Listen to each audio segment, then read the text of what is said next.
There aren't many stadiums in football that carry as much history as this one. This is the Santiago Bernabéu. In the heart of Madrid stands a stadium engineered to be almost as much a machine as an arena. Its pitch can disappear underground. A retractable roof can close above more than 80,000 supporters. It is the home of a football club with 15 European Cups, more than any other. But all of this is a million miles away from how it started. There was no Bernabéu, no Champions League, no Galacticos, no Cristiano Ronaldo.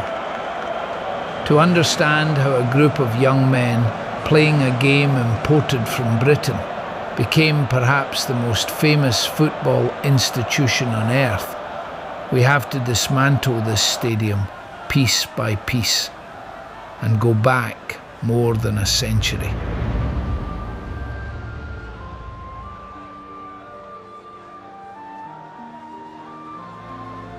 Football itself was still something new in Madrid. The sport had arrived in Spain largely through British influence. Sailors, workers, students, and Spaniards who had encountered the game abroad. By the beginning of the 20th century, small groups were playing around the capital. One of those groups developed around figures including Julián Palacios and the brothers Juan and Carlos Padros. There were no enormous stands. Players changed wherever they could. Crowds stood alongside rough pitches. Equipment was primitive. Yet from these informal matches emerged a club that would eventually become inseparable from the identity of the Spanish capital. On the 6th of March 1902, its organisation became official. The name was simple: Madrid Football Club. And like that, Juan Padros became Madrid's first official president. The club adopted the white clothing that would eventually become one of the most recognisable uniforms in sport. Success came astonishingly quick. In 1905, Madrid won the Spanish Cup. Then they won it again, and again, and again. 4 consecutive national cups established Madrid as one of Spanish football's first major powers. But what mattered just as much was growth. Madrid was changing. Football was attracting crowds. A game that had once been a curiosity was becoming organised entertainment. And the club would repeatedly outgrow the places it called home.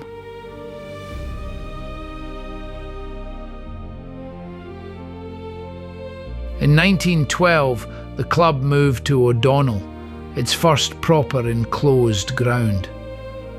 Among the players appearing during this period was a powerful young striker named Santiago Bernabéu.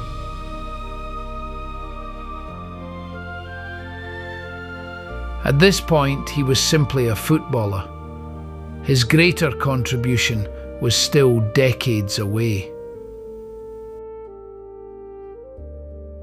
Then came a change that survives in the club's name today. On the 29th of June 1920, King Alfonso XIII granted Madrid the royal title Real. Madrid Football Club became Real Madrid Football Club, and the royal crown was incorporated into its identity.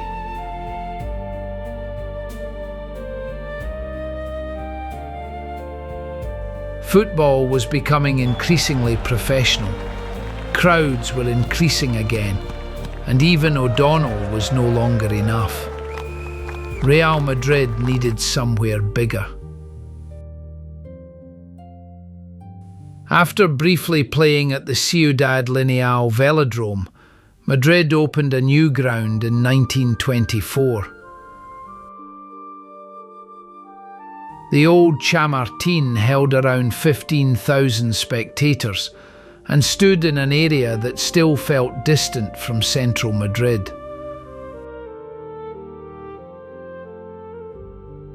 Then, in 1929, Spain created a National League championship. Real Madrid didn't win its first edition, but in 1931-32 they became league champions for the first time, and did it without losing a single match.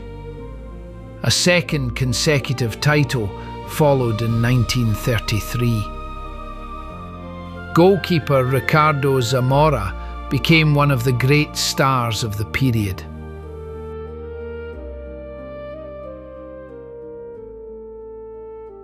Real Madrid now possessed trophies, a growing support, and a permanent home. It looked like a club preparing for decades of expansion. Instead, Spain itself was about to collapse into war.